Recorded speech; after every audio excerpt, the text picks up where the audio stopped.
English Bible Exodus chapter 10:12. Then the Lord said to Moses, "Go to Pharaoh. For I have hardened his heart and the hearts of his officials so that I may perform these miraculous signs of mine among them. That you may tell your children and grandchildren how I dealt harshly with the Egyptians and how I performed my signs among them. And that you may know that I am the Lord." So Moses and Aaron went to Pharaoh and said to him, "This is what the Lord, the God of the Hebrews, says, How long will you refuse to humble yourself before me? Let my people go, so that they may worship me. If you refuse to let them go, I will bring locusts into your country tomorrow. They will cover the face of the ground so that it cannot be seen. They will devour what little you have left after the hail, including every tree that is growing in your fields. They will fill your houses and those of all your officials and all the Egyptians. Something neither your fathers nor your forefathers have ever seen from the day they settled in this land till now." Then Moses turned and left Pharaoh. Pharaoh's officials said to him, "How long will this man be a snare to us? Let the people go, so that they may worship the Lord their God. Do you not yet realize that Egypt is ruined?" Then Moses and Aaron were brought back to Pharaoh. "Go, worship the Lord your God," he said. "But just who will be going?" Moses answered, "We will go with our young and old, with our sons and daughters, and with our flocks and herds, because we are to celebrate a festival to the Lord." Pharaoh said, "The Lord be with you. If I let you go, along with your women and children. Clearly you are bent on evil. No, have only the men go and worship the Lord, since that's what you have been asking for." Then Moses and Aaron were driven out of Pharaoh's presence. And the Lord said to Moses, "Stretch out your hand over Egypt, so that locusts will swarm over the land and devour everything growing in the fields, everything left by the hail." So Moses stretched out his staff over Egypt, and the Lord made an east wind blow across the land all that day and all that night. By morning the wind had brought the locusts. They invaded all Egypt and settled down in every area of the country in great numbers. Never before had there been such a plague of locusts, nor will there ever be again. They covered all the ground until it was black. They devoured all that was left after the hail, everything growing in the fields and the fruit on the trees. Nothing green remained on tree or plant in all the land of Egypt. Pharaoh quickly summoned Moses and Aaron and said, "I have sinned against the Lord your God and against you. Now forgive my sin once more and pray to the Lord your God to take this deadly plague away from me." Moses then left Pharaoh and prayed to the Lord. And the Lord changed the wind to a very strong west wind, which caught up the locusts and carried them into the Red Sea. Not a locust was left anywhere in Egypt. But the Lord hardened Pharaoh's heart, and he would not let the Israelites go.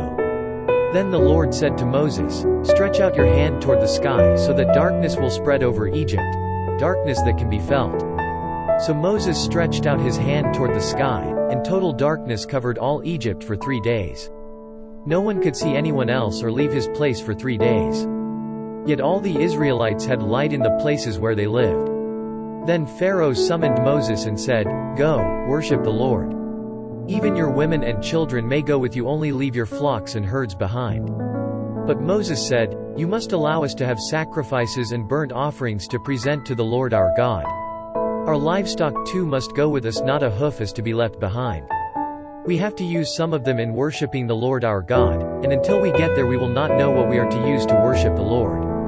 But the Lord hardened Pharaoh's heart, and he was not willing to let them go. Pharaoh said to Moses, "Get out of my sight. Make sure you do not appear before me again.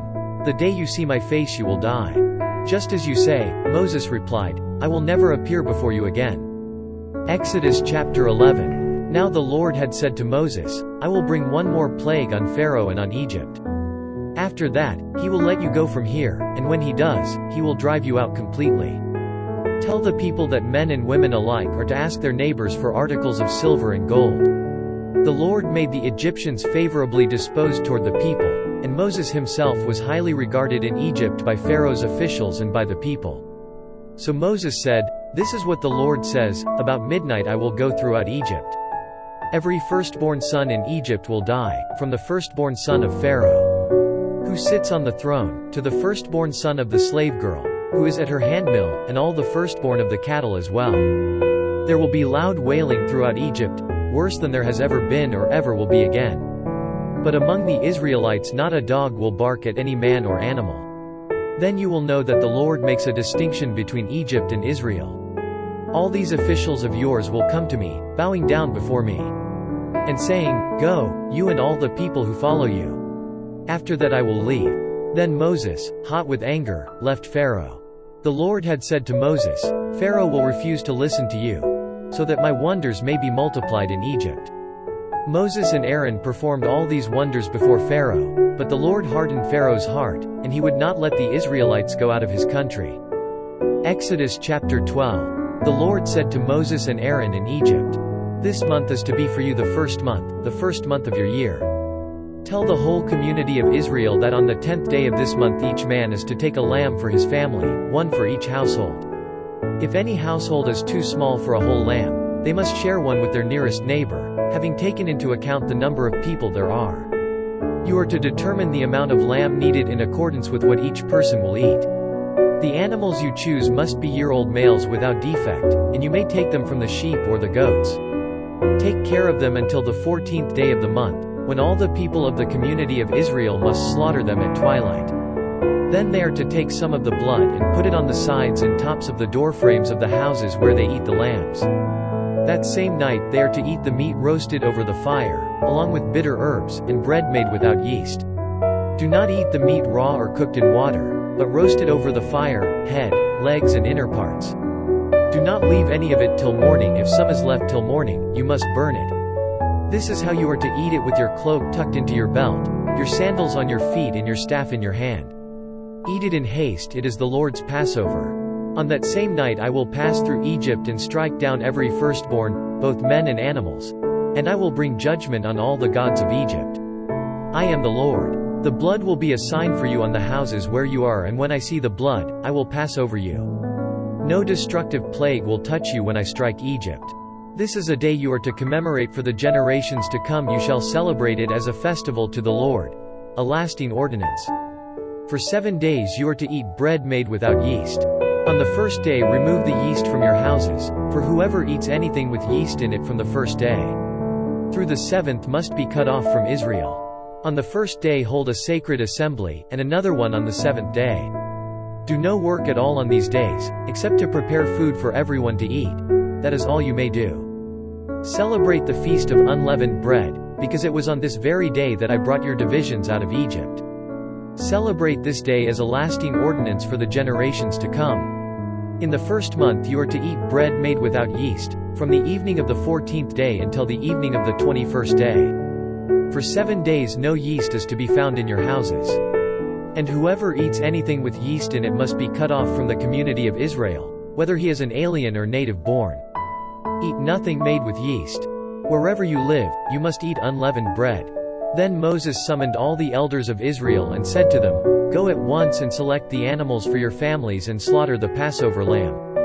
Take a bunch of hyssop, dip it into the blood in the basin and put some of the blood on the top and on both sides of the doorframe.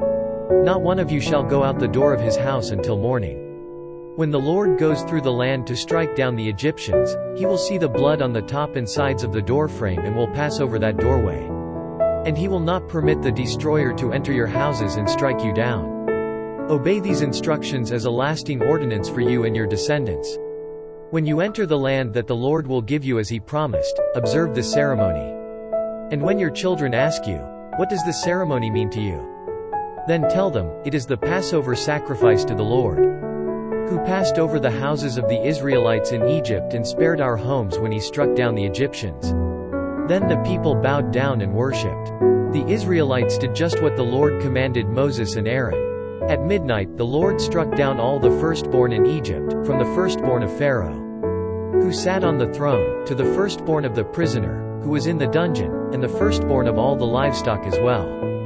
Pharaoh and all his officials and all the Egyptians got up during the night. And there was loud wailing in Egypt, for there was not a house without someone dead. During the night Pharaoh summoned Moses and Aaron and said, Up! Leave my people, you and the Israelites. Go! Worship the Lord as you have requested. Take your flocks and herds, as you have said, and go. And also bless me. The Egyptians urged the people to hurry and leave the country. For otherwise, they said, we will all die. So the people took their dough before the yeast was added, and carried it on their shoulders in kneading troughs wrapped in clothing. The Israelites did as Moses instructed and asked the Egyptians for articles of silver and gold and for clothing. The Lord had made the Egyptians favorably disposed toward the people, and they gave them what they asked for, so they plundered the Egyptians. The Israelites journeyed from Ramesses to Succoth. There were about 600,000 men on foot, besides women and children. Many other people went up with them, as well as large droves of livestock, both flocks and herds. With the dough they had brought from Egypt, they baked cakes of unleavened bread. The dough was without yeast because they had been driven out of Egypt and did not have time to prepare food for themselves. Now the length of time the Israelite people lived in Egypt was 430 years. At the end of the 430 years, to the very day, all the Lord's divisions left Egypt.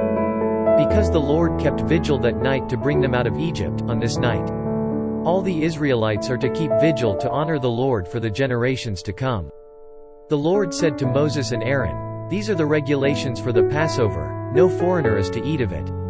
Any slave you have bought may eat of it after you have circumcised him. But a temporary resident and a hired worker may not eat of it. It must be eaten inside one house. Take none of the meat outside the house. Do not break any of the bones. The whole community of Israel must celebrate it. An alien living among you who wants to celebrate the Lord's Passover must have all the males in his household circumcised. Then he may take part like one born in the land. No uncircumcised male may eat of it. The same law applies to the native born and to the alien living among you." All the Israelites did just what the Lord had commanded Moses and Aaron. And on that very day the Lord brought the Israelites out of Egypt by their divisions.